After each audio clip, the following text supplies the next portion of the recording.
Vienna, 1891. Just as the bells of St. Stephen's Cathedral tolled noon over the imperial city, a jester leapt from a balcony into the arms of the Empress's guard. Quentin Tarrow had meant to fall into a hay cart he truly had, but the sudden shift of wind and the startled neigh of a nearby stallion had sent him flailing off course, landing with a grunt into a soldier's arms. "Put me down before your mustache pokes out my eye," Quentin wheezed, clutching his cap, its bells still tinkling from the fall. The soldier did not laugh. None ever did. But somewhere above, from the second-floor window of the Schönbrunn Palace's east wing, a soft peal of laughter escaped a woman's, clear and sudden and warm. Quentin looked up. She had leaned forward, her gloved hand pressed to the sill, her eyes bright with something like mischief. "Are you always this dramatic, Honar?" she called down. "I only leap to impress the loveliest of audiences," he shouted back. The lady flushed, and even from below Quentin could see it. Then she disappeared, vanishing behind brocade curtains. He learned her name that night. Lady Lysandra Keene, American-born, daughter of a Massachusetts railway magnate, and the widowed Countess von Hohenbruck. Empress Elizabeth had taken a liking to her sharp mind and fierce opinions, and so she remained at court a curiosity, a favorite, a woman with one foot in two worlds.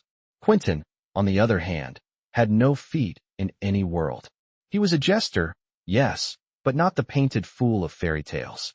He wore no motley, only a tailored black jacket with discreet red piping, and his jokes were clever enough to keep him from the gallows and biting enough to keep him from being ignored.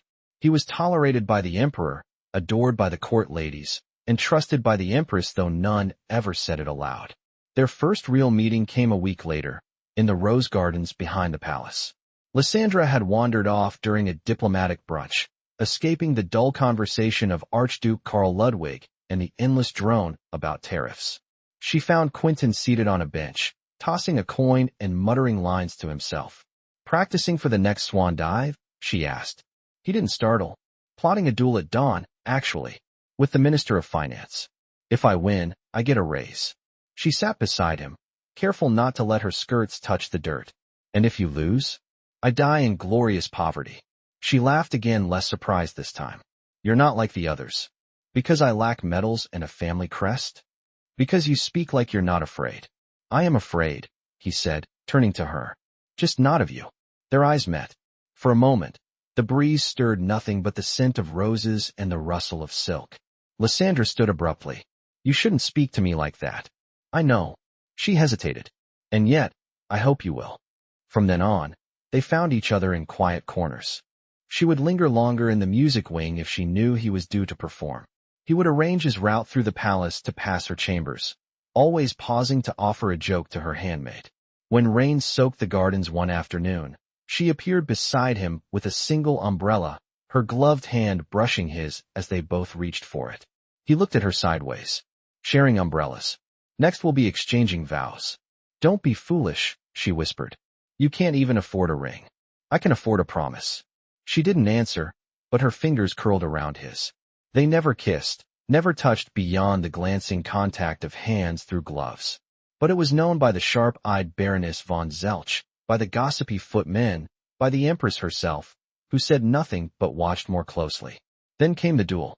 It was not with the Minister of Finance, but with Count Erich von Neumann, a pompous, red-faced noble who had commented too crudely on Lysandra's presence in court. Quentin, in his jester's way, had answered with a joke that sliced too deep. A jester challenging a count. Erich spat. "This is beneath me." "Ah," Quentin replied. "Then fall further." The duel was set for dawn, outside the city walls, near the vineyards of Grinzing. Quentin had never held a rapier in anything but jest. But he stood, sleepless and pale, as the sun rose pink over the hills. Lysandra appeared at the edge of the clearing, cloak drawn tight, face unreadable. She said nothing. She only met his eyes and nodded once. That was enough. Quentin fought sloppily but with speed, and Erich, bloated and overconfident, underestimated him. The blade grazed Quentin's shoulder, but he landed a cut to the Count's thigh that ended the match. He did not stay to gloat. He walked straight to Lysandra. "I've no title," he said, blood soaking his sleeve. "But I've given blood for your name. Will you let that mean something?" "You shouldn't have fought," she whispered. They'll use this against you. They already do. All I want is to walk beside you without hiding. Her eyes searched his face. She touched his cheek, bare-handed this time. Then walk with me now. Scandal erupted, of course. The court hissed and buzzed, whispers trailing them like shadows. The Empress summoned Lysandra privately. No one knew what was said, but Lysandra emerged with her chin lifted and a letter in her hand. She found Quentin in the stables, rubbing salve into his wound. She held out the letter. It's from the Empress. She's sending me to Budapest. She says it's for my safety. Quentin stood slowly. Then I'll go too. You can't just follow me. I won't follow. I'll be your tutor. She blinked. What? Your Hungarian is dreadful. You'll need someone discreet. And I've already been accused of worse. She laughed, shaking her head. You're mad. I'm in love. He kissed her then, finally, in the quiet scent of hay and horses, hand cupping her jaw, breath trembling. She didn't pull away. And so they went, in defiance of rank and whispers and the brittle laws of empire, an American-born lady and a Viennese jester, riding east with nothing but courage and a love grown in secret gardens and stolen glimpses. They didn't know what waited in Budapest, but they would face it together. The train to Budapest rattled through the March countryside, its iron wheels thrumming like a low heartbeat beneath them. Quentin sat across from Lysandra in a private compartment, the upholstery faded but clean, the brass fittings dulled by time and use. She wore a traveling cloak of midnight blue wool trimmed in sable, her hair pinned severely beneath a modest hat that made her more Hungarian noblewoman than court favorite. Still, even the disguise could not dim the alertness in her gaze. Quentin had traded the somber uniform of court performance for a worn frock coat and a pair of reading spectacles he did not need. He held an open grammar book on his knee, though neither of them had turned a page in over an hour. You were silent through Chopron, she said, pulling her gloves tighter over her fingers. That's unlike you. I was weighing the odds of our arrival being met with quiet acceptance or thinly veiled exile, he replied, staring out the window. I place it somewhere between mild scandal and full diplomatic incident. I'm not a diplomat, she said, and you're hardly anyone's subject. He turned to her. Do you think that makes us safer? No, she said, but it makes us freer. Outside, the hills rolled past in a blur of early spring frost and stubborn patches of snow. The country was slower here, less adorned than Vienna, but not without grace. Villagers paused in the fields to watch the train pass, and children waved, their cheeks red from wind. Lysandra leaned her head back against the velvet cushion. I'm expected at the Festetics estate by the lake, she said. The Countess claims I'll find peace there. Horses, books, silence. And what of you? Quentin asked. Do you believe that? I believe it will keep me out of Vienna until the Empress quiets the court. He nodded slowly. Then I'll find a boarding house in town. Teach languages to dull children. Practice my fencing in the orchard until I'm good enough to make the next count bleed faster. She didn't laugh. Instead, she studied his face. You don't have to follow me. I didn't, he said. I walked beside you. The train slowed as they approached the station at Kestali, steam hissing and brakes groaning. Lysandra rose, smoothing the front of her skirt. Help me down, she said, and he did, his hand at her elbow as she stepped onto the platform. A footman in plain livery waited beside a black carriage. He bowed to Lysandra and took her bag, but his eyes flicked to Quentin with suspicion. Tell them I'm your companion tutor, Quentin muttered as they approached. She gave the footman a measured glance. This is her Tarrow. He will be staying in town and assisting with my studies. The man said nothing, only nodded and opened the door. Quentin watched as she climbed in. Before the door closed, she looked back at him, her expression unreadable. The carriage pulled away, leaving the scent of coal and cold air in its wake. He found a room above a cobbler's shop, no more than a mattress, a warped desk, and a stove that coughed smoke. He taught Hungarian to the widow's grandson in exchange for supper and used the quiet hours to write out new jokes in the margins of newspapers, though no audience waited to hear them. Twice a week, he walked the mile to the Festetics estate, arriving through the back orchard path. There, among the bare trees and curling vines, Lysandra waited wrapped in a wool shawl, her cheeks pink from the wind. Conjugate the verb to wait, he said on the third visit, handing her a folded sheet. She read aloud, her pronunciation soft but sure. I wait. You wait. He waits. We wait. You all wait. They wait. He took the paper back. We're fluent, then. She tucked a strand of hair behind her ear. Do you miss the court? No, he said. I miss the way you looked at me before we had to hide. And now I look at you like I'm waiting for you to say my name like it's safe. She hesitated, then whispered, Quentin. It was the first time she had ever spoken it aloud. Weeks passed. The trees bloomed, the lake thawed, and the court sent no word. Quentin was summoned to the estate more openly. Lysandra's Hungarian had improved, she claimed, and she wished to read aloud from Petafai's poetry. He sat beside her in the library, guiding her through the cadences of the language while the house staff pretended not to notice the closeness of their chairs. One afternoon, after rain had softened the garden paths, she led him into the greenhouse, where ferns arched overhead and the air smelled of damp earth and lemon balm. We cannot stay like this, she said, tracing the edge of a ceramic planter. No, he said, but I'm not ready to leave. She turned to him. If we returned to Vienna, they would separate us. Not if we had the Empress's protection. He shook his head. She's already given us silence. That may be all she can afford. Silence settled between them, broken only by droplets tapping the glass panes above. Finally, she said, then we make our own protection. He stepped closer. How? You'll marry me, she said. Quietly. Legally. I've retained some rights through my mother. I can name my own consort. Quentin stared at her. You would risk that? I would risk everything, she said, for the man who made me brave. He reached for her hand, bare now, and brought it to his lips. Then teach me the words, he said. In Hungarian. I want the priest to hear them in your tongue. She smiled, not coy, not triumphant, but with the solemn joy of someone choosing her own fate. Outside, the rain eased, and a beam of late sunlight broke through the clouds, casting gold across the greenhouse floor. The chapel stood a short walk beyond the orchard, hidden beneath a grove of ash trees whose leaves had only just begun to unfurl. Pale stone, worn smooth by weather and time, framed its modest door. The bell hadn't been rung in years, but the priest, a quiet man with a crooked back and careful hands, had agreed without question when Lysandra arrived at the threshold and asked if the chapel still held vows. They chose a morning when the estate quieted under the weight of sunlight, and the house staff were distracted with inventory. Quentin waited at the altar in a double-breasted coat of dark linen. He had trimmed his hair himself and nicked his chin in the process. His boots were polished, though the left one still bore a faint scuff from the duel. He stood steady, though his palms itched behind his back. Lysandra entered alone. Her gown was the same one she'd worn in Vienna for the court's autumn concert, a high-collared silk with a row of mother-of-pearl buttons down the bodice. She carried no flowers.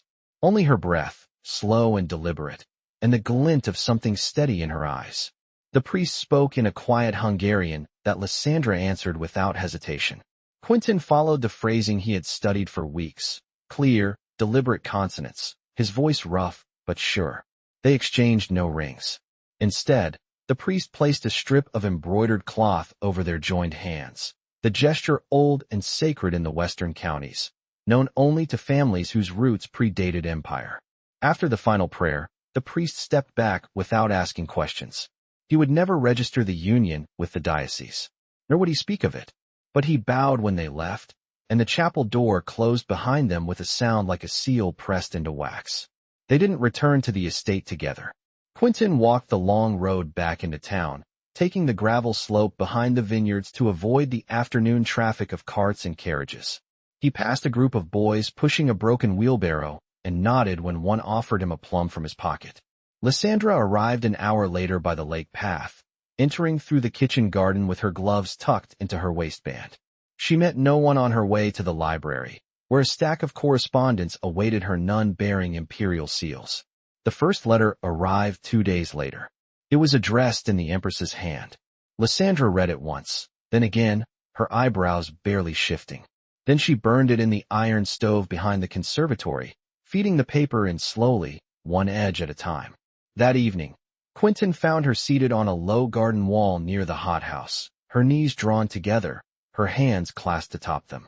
The air held a faint chill, though spring had fully arrived. She knows, Lysandra said, without looking up. Quentin sat beside her, careful to leave a hand's width between them. She wrote. She wrote to remind me of my station, of the risks I take when I disregard the laws that protect women like me. And she reminded me that I once asked for her trust, that she hasn't withdrawn it, but she won't defend me again. He turned to her, waiting. She said I must choose which life I want. The one I was raised to inherit, she said, or the one I've begun to build without permission. He nodded slowly. And which do you want? I want the one where I am not someone else's ornament. When she reached for his hand, she did not hesitate. They did not hide after that. Quentin walked with her in the gardens when the sun was high. He joined her for reading in the west parlor, where the housekeeper passed twice with her eyes narrowed but said nothing. The Countess wrote from Prague requesting Lysandra's presence for the summer season, and Lysandra wrote back in her firmest German that she would not be traveling. By midsummer, the town had taken notice. Quentin was no longer referred to as a tutor. The cobbler's wife began offering him 2 boiled eggs with his evening stew and no longer asked if his business at the estate was temporary. The boy he tutored stopped calling him Herr Tarrow, and instead asked if it was true he had once made the Empress laugh so hard she spilled champagne. One afternoon, a horse arrived from Vienna, dust-caked and sweating. The rider, a man in the Empress's service, brought a sealed envelope and a worn satchel. Lysandra read the letter in the shade of the south terrace, her expression unreadable. Then she handed the satchel to Quentin. She asks that you return, she said. She says the emperor is unwell, that the court has grown intolerable without someone to cut through its rot. He opened the satchel. Inside, his fool's jacket lay folded, the red piping still visible at the collar. She says she will not summon me by name, he said. No, Lysandra said. But she has sent you a choice. He looked at her. Would you come with me? I would, she said, if you asked me as your equal. I ask you as my wife. She nodded once. They left at dawn 2 days later, the housekeeper watching from the kitchen window, the boy from the cobbler's stoop waving with both arms. They rode a carriage until the rail line, then boarded for Vienna beneath a sky the color of warm pewter. Neither spoke much on the journey. But when the train curved along the Danube and the golden dome of the Hofburg came into view, Lysandra took Quentin's hand beneath the folds of her cloak and held it until the city swallowed them whole. The Hofburg in late summer smelled of varnish, melting beeswax, and the faint bitterness of drying ink. Vienna had cooled from its spring bloom into a season of quieter colors, and court life, though still gilded at the edges, moved more cautiously now. The emperor, rarely seen, had taken to his chambers, and decisions flowed increasingly through the Empress's hand. Quentin stood outside the marble hall, his jester's jacket newly pressed, the red piping starker now against the sober black. He had not worn it since the duel. Lysandra waited further down the corridor, speaking softly with the chamberlain who had once refused to look her in the eye. Now he bowed, not deeply, but with recognition. A page appeared from within, gesturing without ceremony. Quentin stepped into the hall alone. The Empress sat at the head of the long table, her dark hair pinned in a coronet that glinted with garnets. She did not look up from the document she annotated until the door clicked closed behind him. You've come back, she said. I was called. You were invited, she corrected. There's a difference. He let the silence answer for him. She laid down her pen. The Archduke suggested I find another man to fill your post. Someone from the theater guild in Grasse. I ignored him. Gratitude from an archduke is a rare thing, Quentin said. His gratitude was not what I was seeking, she replied. I prefer loyalty. She studied him a moment longer, then reached for a folded parchment near her inkwell. Lady Lysandra Keene has relinquished her title as companion to the court. She will no longer attend state functions nor receive diplomatic guests under my seal. Quentin's jaw tightened, but he said nothing. She did not protest, the Empress added. Nor did she explain. She's acted with dignity. That should be enough. It was, the Empress said quietly. It was more than enough. She handed him the parchment. I am sending her a deed. A small house in the Leopoldstadt district. Modest, but respectable. She may reside there indefinitely. Quentin accepted the document without unfolding it. The Empress stood, walking toward the tall window that overlooked the inner courtyard. I trust you know what you're doing, she said. I don't, he admitted. But I know who I'm doing it with. She nodded once, her back still turned. Then go, she said, before someone stops being reasonable. He bowed not as a jester, not as a subject, but as a man who had been given more than he expected. The house on Gross Morengas was taller than it was wide, its windows narrow but clean, its shutters recently painted. Lysandra stood at the threshold when Quentin arrived, her sleeves rolled to the elbow and her hair pinned half-heartedly. "You're late," she said. "I was given an errand," he replied, holding up the deed. She stepped aside without asking. Inside, the furniture smelled faintly of cedar. A kettle sat on the stove, and the scent of boiled barley lingered in the air. "I found a seamstress on Neustift Gas," she said. "She needs help with her bookkeeping. I told her I could read English and German. She offered me a place at her counter twice a week." "I'll write pamphlets," he said. "Satire. No court names, just foolishness with teeth." "We'll need curtains," she added, walking into the front room, "and a door latch that doesn't stick." Quentin followed her, placing the deed on the windowsill. "You don't mind?" he asked. "That we're here. That it's not a palace." She turned. "You never wanted a palace." "I wanted you," he said. Her expression softened, but she didn't look away. "You have me. Entirely." That night, they sat on the floor beside the empty hearth, their backs against the wall, sharing a loaf of rye and a wedge of soft cheese. Outside, the street lamps flickered, and the sounds of carts faded into the hush of the quarter's quieter hours. Lysandra leaned her head against his shoulder. "Do you think they'll forget us?" she asked. "They already have," he said. "But we haven't forgotten who we are." She reached for his hand, entwining her fingers with his. It was not silence that held them there, but the fullness of absence of expectation, of performance, of judgment. What remained was breath, warmth, and the weight of something earned. Neither of them spoke again until the fire burned low behind the stove. Then, simply, he said her name, and she answered, not with words, but with the quiet certainty of someone who had chosen and been chosen in return.